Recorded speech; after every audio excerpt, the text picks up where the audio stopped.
কাউন্সেলিংয়ে কিন্তু অবশ্যই তোমরা পার্টিসিপেট করবে, ঠিক আছে। দেখো, আমি যেহেতু তোমাদের রেজিস্ট্রেশন ফি তোমাদের 5,000 টাকা, সরি 500 টাকা, ঠিক আছে। তাহলে দেখো এই 500 টাকা আমি আমি ভেবেছিলাম কি 5,000, ঠিক আছে, সেটা আমার ভুল হয়েছিল। তো 5,000 হলে আমি তোমাদের কিন্তু কাউন্সেলিংয়ে পার্টিসিপেট করতে বলতাম না। 500 টাকা যেহেতু আছে তো তোমরা অবশ্যই পার্টিসিপেট করবে, কিন্তু তোমাকে একটা ভালো একটা জিনিস জেনে রাখতে হবে, তুমি কিভাবে কাউন্সেলিং করবে, কিভাবে কাউন্সেলিংয়ের চয়েস ফিলিং করবে, সেটাই আমি তোমাদের বলবো, ঠিক আছে। দেখো, তোমাদের যাদের র্যাঙ্ক বেশি, তোমরা তার আগে বলি, তোমরা যারা এখনও পর্যন্ত কাউন্সিলিংয়ে পার্টিসিপেট করেনি, তোমাদের কিন্তু আজকেই লাস্ট ডেট, আজকের মধ্যেই কিন্তু করতে হবে, ঠিক আছে। তোমাদের আজকেই লাস্ট ডেট 17 তারিখ, এবং 19 তারিখ তোমাদের ফার্স্ট রাউন্ডের রেজাল্ট কিন্তু বার হবে। তার জন্য বলছি, তোমরা দেখো যাদের র্যাঙ্ক বেশি আছে, তোমরা কি করবে, সেই সব কলেজগুলোকে তোমরা চয়েস করবে যে সব কলেজগুলো একদম ব্যাকওয়ার্ড জায়গায় আছে, ঠিক আছে, খুব একটা যায় না, ঠিক আছে, সেই কলেজগুলোকে তোমরা কিন্তু চয়েস করবে। যেমন কালিম্পং সাইডের দিকে যে কলেজ আছে সেই কলেজগুলোকে তোমরা চয়েস করতে পারো। এবং তোমাদের বলি, দেখো, তোমাদের শুধু জাস্ট একটা গভর্নমেন্ট কলেজ যদি পেতে হয়, ঠিক আছে, খুব একটা তুমি অনেক জিএমআর র্যাঙ্ক ধরো অনেক তোমার, ঠিক আছে, তুমি একটা গভর্নমেন্ট কলেজ পেতে চাইছো, ঠিক আছে, ভালো খারাপ সেটা না, তুমি একটা জাস্ট গভর্নমেন্ট কলেজ পেতে চাইছো, তাহলে তোমার যদি তুমি কিভাবে কাউন্সিলিং করবে, আমি তোমাদের বললাম কি, তুমি সেই সব কলেজগুলোতে কাউন্সিলিং করবে যেসব কলেজগুলো তোমার যেসব কলেজগুলোতে তোমার একদম ব্যাকওয়ার্ড জায়গায়, ঠিক আছে, সেই সব কলেজগুলোতে তোমরা কিন্তু কাউন্সিলিং করবে, ঠিক আছে।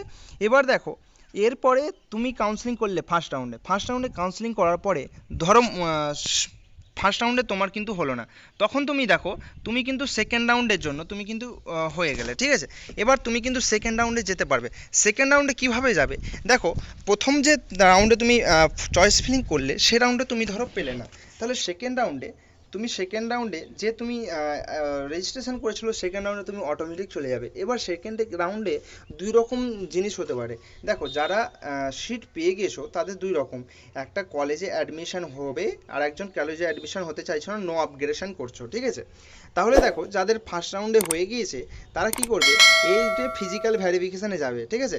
এবার কথা হলো, জেমফাস যারা বিএসসি নার্সিংয়ের জন্য গিয়েছে, হ্যাঁ, অনেকে ফিজিক্যাল ভেরিফিকেশনের জন্য অনেক ডকুমেন্টস দেখাতে পারছে না, তার জন্য কিন্তু অ্যাডমিশন হচ্ছে না, ঠিক আছে, তখন কিন্তু কি হবে, সেই রাউন্ড থেকে কিন্তু বাদ হয়ে যাবে। তার জন্য বলছি, তোমরা এটাকে খুব ভালো করে মাথায় মনে রাখো, কি তোমরা ফিজিক্যাল ভেরিফিকেশনের জন্য ডকুমেন্টস কিন্তু তোমাদের দেখাতেই হবে, এবং একদম সঠিক ডকুমেন্টস, সব রকম ডকুমেন্টস কিন্তু তোমাকে দেখবে, তবেই কিন্তু তোমার অ্যাডমিশন কমপ্লিট হবে, এই কথাটা তোমরা মাথায় রেখো, ঠিক আছে। এবার যারা দেখো অ্যাডমিশন হয়ে গেল, তারা কিন্তু এস আপগ্রেশন এবং নো আপগ্রেশন, নো আপগ্রেশন, তুমি যে কলেজটা পেয়েছো সেই কলেজে যদি অ্যাডমিশন হয়ে যাও, ঠিক আছে, তাহলে সেই কলেজে অ্যাডমিশন হয়ে যাও, তাহলে নো আপগ্রেশন দিতে হবে। এবং তুমি যদি সেই কলেজে অ্যাডমিশন না হয়ে তোমার ফার্স্ট চয়েসের দিকে আরও এগোনোর ইচ্ছা আছে, তখন তুমি এস আপগ্রেশন দেবে, তখন তুমি চলে গেলে রাউন্ড টুতে, ঠিক আছে, রাউন্ড টুতে। তাহলে রাউন্ড টুতে কারা গেল, যাদের অ্যাডমিশন হয়নি তারা কিন্তু গেল রাউন্ড টুতে, ঠিক আছে। এবং যারা ধরো প্রথম রাউন্ডে পার্টিসিপেট করেনি, সাপোজ মনে করো এই ভিডিওটা তুমি আমার কালকে দেখছো, ঠিক আছে, তাহলে তুমি মনে করছিলে কি আমি কাউন্সিলিংয়ে পার্টিসিপেট করবো না, এবার আমার কথা শুনে তোমার ইচ্ছা হচ্ছে কি কাউন্সিলিংয়ে পার্টিসিপেট করবো, তাহলে তুমি ফ্রেশভাবে কিন্তু রাউন্ড টুতে কিন্তু রেজিস্ট্রেশন করতে পারবে, ঠিক আছে। এবার দেখো, রেজিস্ট্রেশন করতে পারবে, আর তাহলে রেজিস্ট্রেশন তোমরা ফ্রেশভাবে করতে পারছে। এবার যারা ফার্স্ট রাউন্ডে সিট পায়নি তারাও কিন্তু পারছে, এবং যারা দেখো এস আপগ্রেশন দিয়েছে তারাও কিন্তু রাউন্ড টুতে পার্টিসিপেট করতে পারছে, ঠিক আছে। তাহলে রাউন্ড টুতে তোমার কিন্তু একটা অপরচুনিটি থাকছে তোমার পার্টিসিপেট করার, ঠিক আছে। তাহলে দেখো, এবার তোমাদের আমি বলি যে ফিজিক্যাল ভেরিফিকেশনের জন্য তোমাদের ডোমিসাইল এবং মেডিকেল সার্টিফিকেট লাগবে, এবং তোমার যাবতীয় যা ডকুমেন্টস আছে 11, 12 এবং আধার কার্ড, সব কিছু তোমাদের কিন্তু রাখতে হবে, ঠিক আছে। সব কিছু ডকুমেন্টস কিন্তু তোমাকে নিয়ে যেতে হবে, সব কিছু ডকুমেন্টস দেখবে, তবেই কিন্তু ফিজিক্যাল ভেরিফিকেশনের পরেই তোমাকে কিন্তু অ্যাডমিশন নেবে। তাহলে দেখো, যে মেডিকেল সার্টিফিকেট আছে, সেই মেডিকেল সার্টিফিকেটটা তোমাদের যে নোটিফিকেশান বার হয়েছিল 2026-এ, সেই নোটিফিকেশানটা তোমার সেখানে দেখবে মেডিকেল সার্টিফিকেট একটা ফর্ম দেওয়া আছে, সেই ফর্মে তোমাকে কিন্তু একটা রেজিস্টার এমবিবিএসের সিগনেচার লাগবে, সিল উইথ সিগনেচার, ঠিক আছে। এবং দেখো, তোমার যে ডোমিসাইল আছে, ডোমিসাইলে কিন্তু বিডিওর কিন্তু সিগনেচার লাগবে, যার সিগনেচার লাগবে বলেছে, ঠিক আছে, A1, ঠিক আছে, সেখানে তুমি কিন্তু সেগুলো তোমাকে কিন্তু তারই কিন্তু সিগনেচার নিয়ে বানাতে হবে। ডুপ্লিকেট কিন্তু এগুলোতে একদমই করতে যাবে না, ডুপ্লিকেট কিন্তু করলে কিন্তু একদম তোমার রেজিস্ট্রেশনে তোমার অ্যাডমিশন কিন্তু হবে না, ঠিক আছে। এবার দেখো, এই এই কথাগুলো তোমরা মাথায় মনে রেখো, ভালো করে মাথায় মনে রেখো, ঠিক আছে। এবার যাদের আমি বললাম কি তোমরা যাদের কম নাম্বার আছে তোমরা কিন্তু সেইভাবেই কিন্তু কাউন্সিলিংয়ে পার্টিসিপেট করবে, ঠিক আছে।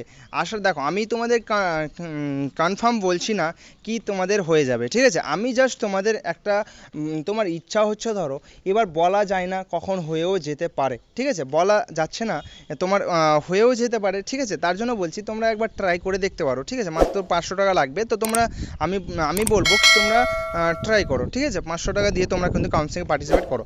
এবার দেখো তোমরা যারা এবছরে ধরো এবার গভর্নমেন্টে পেলে না, এবার কি করবে, প্রাইভেটে অ্যাডমিশন নেওয়ার চেষ্টা করবে।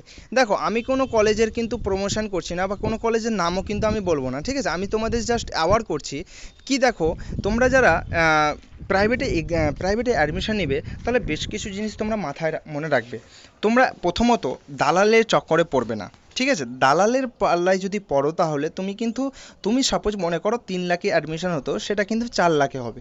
তাহলে দালালের পাল্লায় কিন্তু একদমই পড়বে না, এই কথাটা কিন্তু অবশ্যই তোমরা মাথায় রেখো, ঠিক আছে। তারপরে আমি বলবো তুমি যে কলেজে অ্যাডমিশন হবে সেই কলেজের ব্যাপারে আগে ভালো করে জানো শুনো, ঠিক আছে, সব কিছু ঠিকঠাক আছে কলেজের কিনা, তারপরেই কিন্তু তুমি অ্যাডমিশন নেবে, ঠিক আছে। এবার তোমার যদি কোনো কলেজের ব্যাপারে জানতে থাকে, কোনো কলেজের ব্যাপারে তুমি যদি জানতে চাও আমাকে অবশ্যই তোমরা বলবে, আমি অবশ্যই তোমাদের ইনফরমেশান দেবো। যদি ইনফরমেশান থাকে ভালো, তাহলে আমি কিন্তু অবশ্যই দেবো। তাহলে এটা হলো মেন কথা।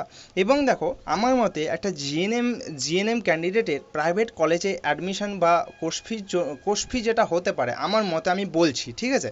আমি বলছি না কোনো কলেজে হবে কি হবে না, আমি জাস্ট এটা বলছি কি 3 থেকে 3.5 ম্যাক্সিমাম 3,85,80 এইরকম হতে পারে, ঠিক আছে। এইরকম রেঞ্জের হতে পারে। তাহলে এইরকম রেঞ্জে যদি তোমরা পাও তাহলে এইরকম রেঞ্জের মধ্যে তোমরা টার্গেট করবে এরকম রেঞ্জে। এবার দেখো তোমরা যারা গভর্নমেন্ট প্রাইভেটে হয়তো হতে পারবে না, তাদের বলবো আমি তোমরা এখন থেকেই কিন্তু প্রিপারেশন তোমাদের শুরু করে দাও। তোমাকে এর পরের বছর একটা গভর্নমেন্ট কলেজ কিন্তু পেতে হবে, ঠিক আছে।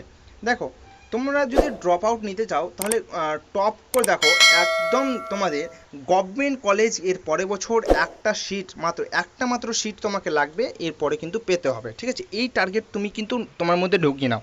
দেখো এখন তোমার কাছে কি, এখন আমি যে বলছি তোমার কাছে এখন একদম মোটিভেশন একদম ঢুকে যাবে, ঠিক আছে। এখন মনে হবে কি সব কিছু পড়ে শেষ করে দেবো, ঠিক আছে। এটা কিন্তু এই মোটিভেশনটা কিন্তু এখন থেকে শুরু করে একদম এক্সাম পর্যন্ত কিন্তু এই মোটিভেশনটাই তোমার মধ্যে লাগবে, তবেই তুমি কিন্তু একটা গভর্নমেন্ট কলেজে কিন্তু চান্স পাবে।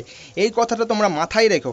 এখন তোমার মনে হতে পারে কি একদম সব কিছু আমি শেষ করে দেবো, কিন্তু দেখো সব কিছু বললেই তো শেষ করা যায় না।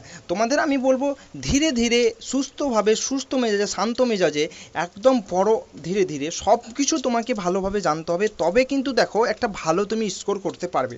তুমি এবছর স্কোর কেন করতে পারো নি, এবছর স্কোর কেন করতে পারো নি, তার জন্য তুমি একমাত্র তুমিই জানবে কেন তোমার এক্সাম ভালো হয়নি, তুমিই জানবে। তুমি নিজেকে প্রশ্ন করবে তুমি ভালো করে কি পড়েছিলে, ভালো করে পড়েছিলে, তুমি নিজেকে প্রশ্ন করার পরেই কিন্তু তুমি জানতে পারবে, ঠিক আছে। তার জন্য বলছি দেখো এখন থেকেই তোমাকে অল্প অল্প করে তোমাকে জিনিসগুলো পড়ে রাখতে হবে, ঠিক আছে। এখন থেকেই অল্প অল্প করে পড়তে হবে, এই না যে কি আজকে শুরু করলাম দিয়ে শেষ করে দিলাম 1 মাসের মধ্যে, এই রকম টার্গেট না। অল্প অল্প করে, এখন তোমাদের কাছে অনেক টাইম, ঠিক আছে, একটা গভর্নমেন্ট কলেজের সিট কিন্তু পেতে হবে, এই টার্গেট তোমরা কিন্তু রাখো। আর এখন থেকে অল্প অল্প করে পড়া স্টার্ট করে দাও, ঠিক আছে। এবং তোমরা যারা ক্লাস করতে চাও তাহলে আমার এই চ্যানেলে অবশ্যই তোমরা কানেক্ট থাকো এবং হোয়াটসঅ্যাপ চ্যানেলে আমার জয়েন হয়ে যাবে। দেখো ডিসক্রিপশানে এবং কমেন্ট সেকশানে আমার হোয়াটসঅ্যাপ চ্যানেল লিঙ্ক দেওয়া আছে, সেখানে তোমরা কিন্তু জয়েন হয়ে যাবে, সেখানে সমস্ত রকমের আপডেট তোমরা কিন্তু পেয়ে যাবে, ঠিক আছে। এবং তোমাদের কোনো কিছু জানার থাকলে অবশ্যই তোমরা আমার কমেন্ট সেকশানে বলবে, আমি তোমাদের অবশ্যই রিপ্লাই দেওয়ার চেষ্টা করব, ঠিক আছে। তো তোমরা অবশ্যই আমার চ্যানেলে কানেক্ট হয়ে যাবে, সেখানে তোমাদের মাঝে মাঝে আমার ক্লাস দেওয়া হবে, জিএনএম এএনএম এবং জেমফাস পরীক্ষার্থীদের জন্য কিন্তু অবশ্যই ক্লাস দেওয়া হবে 2027-এর জন্য, ঠিক আছে। তো তোমরা কিন্তু অবশ্যই সেখানে জয়েন হয়ে যাবে এবং তোমাদের যে বন্ধুবান্ধবগুলো জয়েন হতে ইচ্ছুক তাদের কাছে কিন্তু অবশ্যই চ্যানেলটাকে শেয়ার করে দেবে, ঠিক আছে, হোয়াটসঅ্যাপ চ্যানেলটা শেয়ার করে দেবে, ঠিক আছে। তো আজকের ভিডিও এতটুকুই, কেমন লাগলো অবশ্যই সেটা কমেন্ট সেকশানে জানাবে এবং তোমাদের কিছু জানা থাকলে সেটাও কিন্তু অবশ্যই কমেন্ট সেকশানে জানাবে। ধন্যবাদ।